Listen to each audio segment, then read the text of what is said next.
So it's been a little bit over 2 months, no, not 2 months, almost 3 months since I got my Roland BN-20A. And I wanted to give you guys a little update on what my thoughts are. Some good, some bad, mostly confusing, on the Roland 20A and the reason why I got it. So I got the Roland BN-20A back in November from US Cutters. There was a few places where I can get this. I did some research before I took the plunge and did it. And I think US Cutter had a sale at the time, so I thought it was a good deal and I got it. And the reason why I got the Roland BN-20A was because I was using the Cricut maker, and I really wanted to make stickers that were vinyl proof for my business as like an addition to my business. What are you doing? Don't eat that. Okay, sorry. That was my dog eating something off the floor. And I had tried every single potential way to make stickers waterproof that I could run through the dishwasher, on my water bottle, and it just didn't work. And I was getting super frustrated, so I was doing research and I was like, there has to be another way where I can offer vinyl stickers as part of my business that's waterproof. And I was not sure if that was even a good or bad idea at the time. Honestly, I was in a runt, still in a runt, a business runt right now.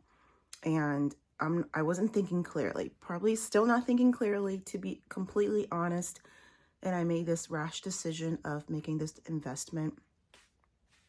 Still kind of regret it. So I went forward with it thinking that there's a payment plan and, I can just make back my first payment and then, I would be good, right? So I got my Roland BN-20A sometime in November, and it took a while to get it set up because you have to register. The issue that I was having with registration was you had to wait for an email from Roland. You had to wait for an email from Roland for registration to complete the setup. And I also was waiting for the free trial, 6 months trial from, what's it called? FlexiCut, that was offered from US Cutters. I think that was another reason why I purchased from them, because you also have to have a software to use with the Roland BN-20A. And we'll also talk about some of the limitations and all the issues that I ran into. At this point, I was waiting for an email. I didn't get it. And I was on support forever, a couple of times. And they said it should have been in the box that came with the Roland BN-20, which wasn't, because I looked everywhere. And they just insisted, they as in US Cutters, they were very helpful, but they were just relating back to what the other company was saying, that it should be in the box, but it wasn't. But I'm thinking to myself, like, why would they put an activation code in a box?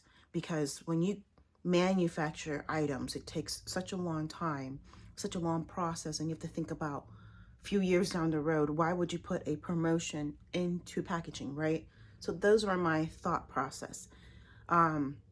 Roland, we were trying to reach out to Roland, and Roland was trying to figure things out on their end too. So 2 weeks has gone by, 3 weeks has gone by. I was talking to Flexi, I forget, was it just called Flexi? SAI Flexi.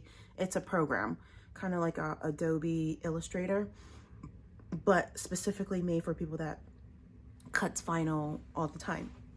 So reach out to Flexi. They gave me, extended my trial past the 7 days of what they already offered, because I was not getting anywhere. So they extended me 7 days. I think they gave me an extra 3 days because they felt bad for me. And I was just getting so frustrated at this point because it was around Christmas time. and I really wanted to launch the stickers so that way I could make some money, but that didn't happen. So by the time that I got going, it was several weeks down the road, almost like a month and a half already. So the setup was just really frustrating in general. But once I got going, it didn't seem as bad, but I always had like good and bad days. I am not gonna lie, because it stressed me out so much every single day just dealing with this machine. So I'm gonna go down the reasons why it was very frustrating for me. First of all, there were so many mentionings online how this machine cannot do die cut, and a ton of people actually had to get a separate vinyl cutter to do the print and the cut. But the main reason why I got this, because the pricing was great for the quality it printed for the eco solvent ink. However, material is going to be expensive, like ink cartridge. You can buy off market stuff. They're about $100 per color. So every time you replace something, you're going to be spending about $400 to $500 just for ink wise. Blades, cutting strips. So the first mistake that I made was material, blade, settings. So those were the top three things that were always very confusing to me. I'm not super tech savvy, so I'm just talking for like the average person, I guess. So the first issues that I was running into were die cut issues, material wise. So US Cutter sent me a box of sample materials. I had no idea what I was supposed to use, what material I was looking for. I'm still in the very initial stages of testing things that I like to use to provide for my customers. And when I was on the phone with a rep from Roland, because Roland hires a third party to do their software for their support. I think it's like Pack and How, I forgot. And it was a shit show, because the material that they provided was very thick, and the machine cannot cut that thick. Their blades cannot cut that thick. So I was really confused why they even sent me the samples. So moving forward, if you were to order something from US Cutter, I would reconsider using the brand called Green Star. Even though they are very budget friendly, I don't think the quality is there, because right after I ran the stickers on my tumbler in the dishwasher, they were just fried. They were horrible looking. So, yeah, and I'm thinking to myself, like, why did I even get this? Because my Cricut can do this for a lot cheaper. So, so Green Star, I do not recommend on my end. I know my husband has used Green Star, just regular plain vinyl, and he said the quality was different from Oracle. So Oracle is like a really well-known brand. When I told him like I was using Green Star, he was like, well, I could have told you that. I'm like, I don't know. So I ended up purchasing vinyl and getting samples from different places, which I'll get into that later. And I started testing. So I had to order some more new blades because it just did not work with cutting. You are giving I believe a 45-degree blade when you get your machine. I had to purchase a 60-degree blade. I will post that in the comments, in the YouTube thingy down below. I got it off of Amazon and it worked. You don't have to get the brand. Quality may be different, but it still did the job. And I'm not sure if I ruined my cutting strip. I may have, because my cuts have been looking really jagged lately. So that's another problem I have to figure out. It just really seemed like one problem after another. And the way that you set up your blade too, it can't be thick. It has to be the same length as the material that you are cutting. So for example, if you are using vinyl that's 3mm and your laminate is 3mm, make sure that it doesn't stick out more than 6 millimeter. Usually no more than a credit card put next to it. You can put it up next to your vinyl as well, like the tiny little blade. You almost cannot see it. And that's actually the best way to cut from what I've learned. And also joining Facebook groups, they were helpful, but also wasn't helpful at the same time, because you get a lot of people throwing you different answers all the time. The best thing to do is test on your own and write down your notes. I was actually kicked out of a group, and they sell a lot of this stuff. Roland, I forget the name, but she's on YouTube. Like, her name is like Melissa something, Swig Design. They kicked me out because I think maybe because I purchased my Roland from somewhere else and I was asking questions in a group. I'm not too sure. I asked her on YouTube. She had no clue, so I'm kicked out. So I don't really want to be in a group that I'm not going to get any support from. Plus, some people have mentioned that Swig Design customer service was horrible. I'm not sure because I never dealt with them. I just dealt with US Cutter, and they were really always awesome on chat. I remember like Jeremy was always helping me out. Another guy from Howlett Packard, he spent hours with me for support. So I don't know if Swig Design have that. I'm not sponsored by US Cutter, but I just remember their customer service was great, and they were very nice about helping me, even though I got frustrated plenty of times. So back to cutting and material. It took me a little while, and just a bunch of like little things that I learned here and there. Calibration was another one that was very frustrating. Calibration of just cutting within like in the lines to make sure that you're not outside line was frustrating. So you have to like just be patient to test. I feel like I have to test every single time, and I find it very annoying because it wastes so much material. So what I may do is just use my cheap samples for my cut calibrations and stuff like that, make sure they're aligned, and then use my expensive stuff for actual printing. And another big thing with die cut stickers, that's solely what I'm doing right now, is getting that border, the white border, outside of your image. I know there are some workarounds in Silhouette, but I don't use Silhouette, so I'm not going to purchase that application software. So there was two options that people were trying to suggest. One mainly is Adobe Illustrator, and I cannot justify paying $40, $20 a month on something that I do sparingly for now. So I'm just using Flexi Designs because it's free for 6 months, and I think it's $20 after, and it's been super simple to use because I just press a button and it just creates an outline for me. For Illustrator, I am not sure if it can do that. You can Google it. Yeah, I'm not sure if it can do that or not, but I just want simple. I want fast because I don't want to spend all day dealing with graphics because I'm not a graphic designer. I hand make a lot of things for my business. So I just don't have time for that. So that being said, a couple of other things that I had learned. I'm just kind of doing this like off my head. I have no script, and this is going to be unedited, probably very long. I just want to like brain dump everything that I've learned so far. Is I'm just having a brain fart. Okay, you have to let the vinyl dry before you do the laminate. That part was also very frustrating for me, just getting the laminate onto the vinyl, because you're working with such a big space.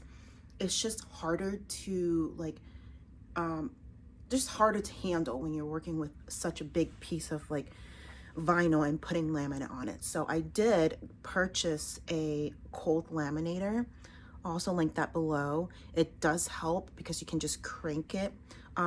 The tricky part was trying to get part of the clear vinyl onto the actual vinyl to get it started. There was a couple of methods that I tried.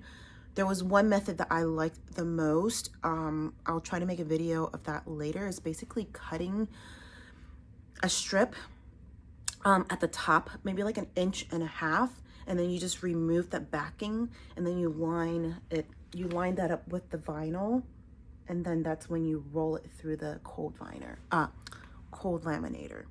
And another thing that I had purchased, I don't know if you can see, is that is a clothing rack and some pant hangers where I would hang my vinyl to dry, because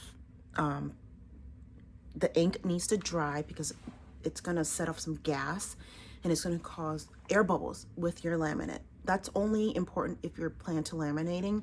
If you plan to laminate, which I do because I put my stickers on a lot of waterproof stuff, such as like snowboards, cars, water bottles. So I definitely need that.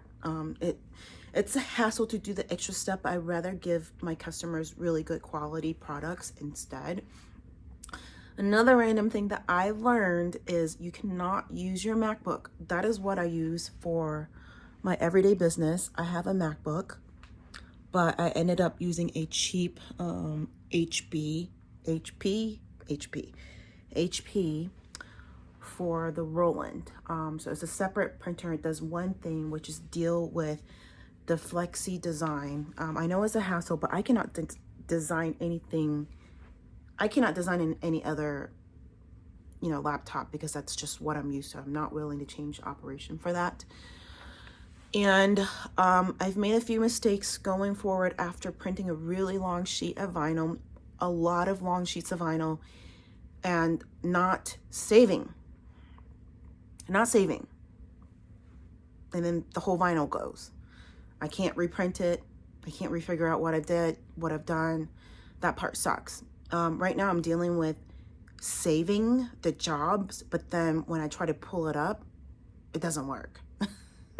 So I'm wasting more vinyl. So I'll be honest with you, I've probably wasted over close to $1,000 in material because all my user error. And I will show you like a ton.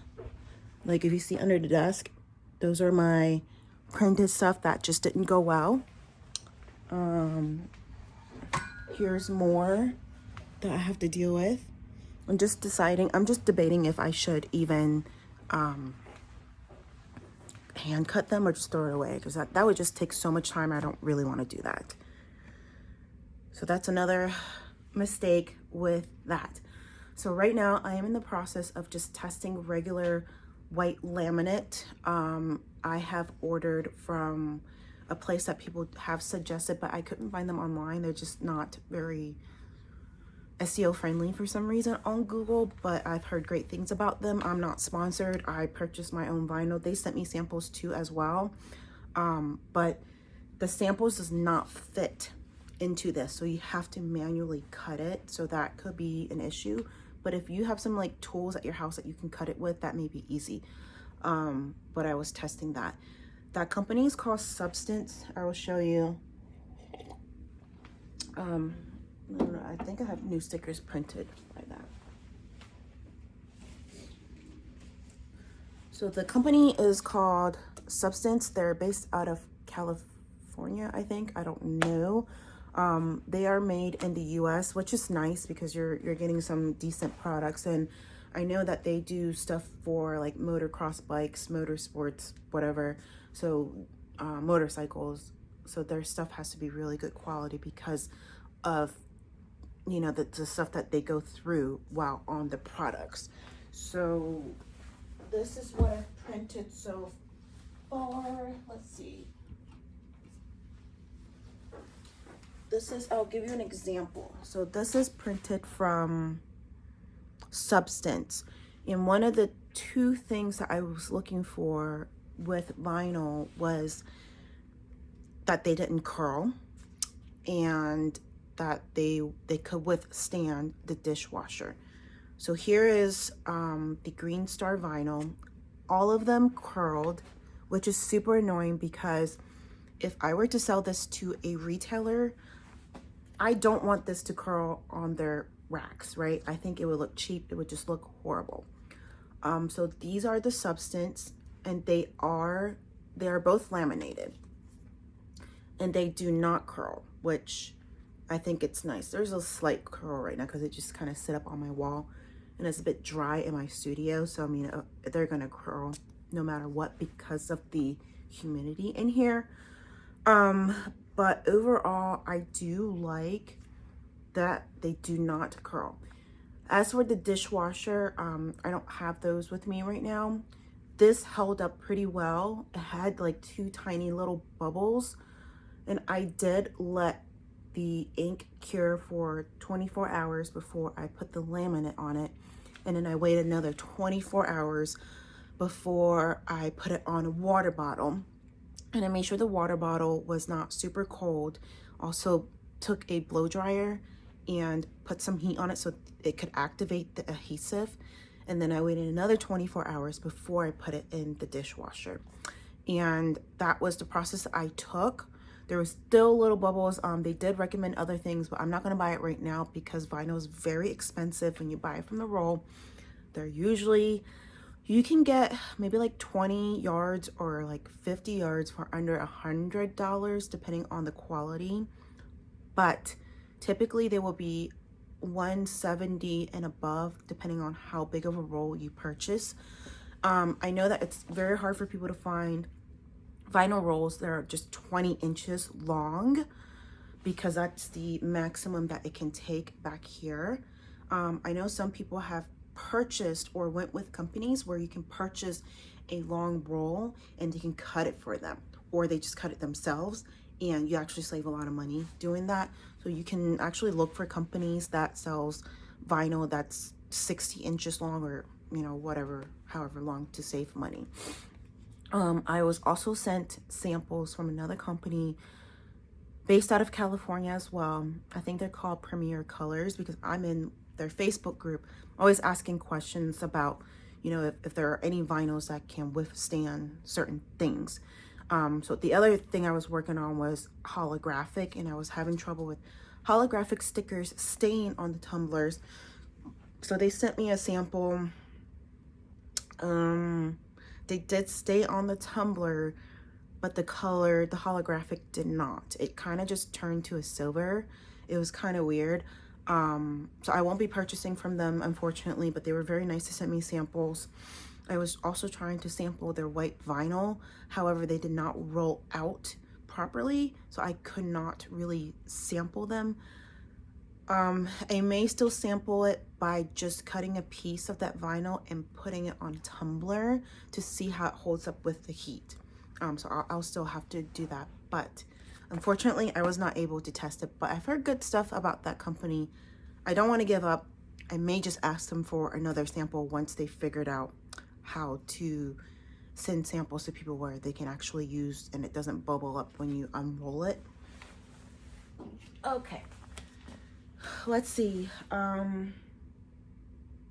think that is it. Besides, you have to clean it every week, and you also have to make sure you do your runs every couple of days, which has been more than a week because it's Christmas break and I'm just kind of getting back into the studio. Today I'm just cleaning, so I don't even know if I'll be printing any stickers. I did design some over the last couple of days, but I'm just not really in the mood to print them yet. I did order the stand with the printer. That does not come with it, but I do like the stand because it has wheels on it.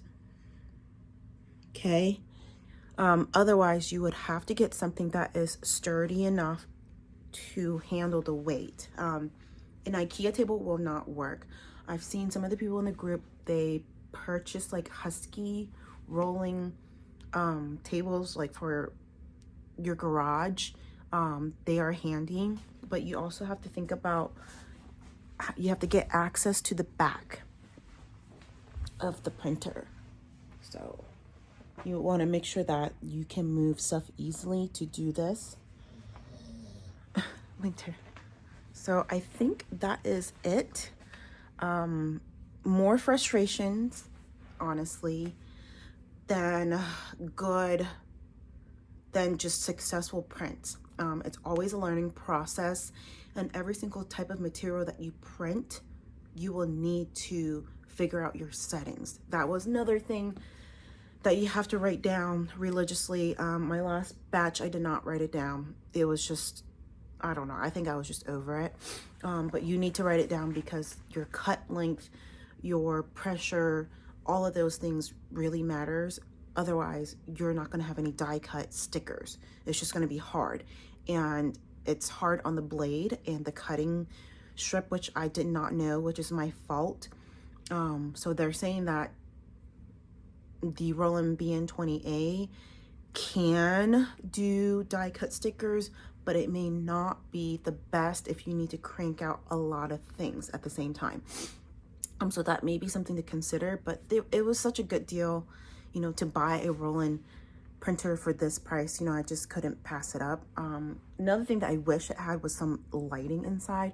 It's super hard to see if you need to clean it. So I just used like a flashlight, and I did install an LED strip on the inside at one point, but since it's battery operated, it's just kind of died now. I haven't really touched it yet. But if you guys have any questions, let me know below what you plan to make with your Roland and what kind of other video I should make. I'm very new at this, so I'm not a pro by any means.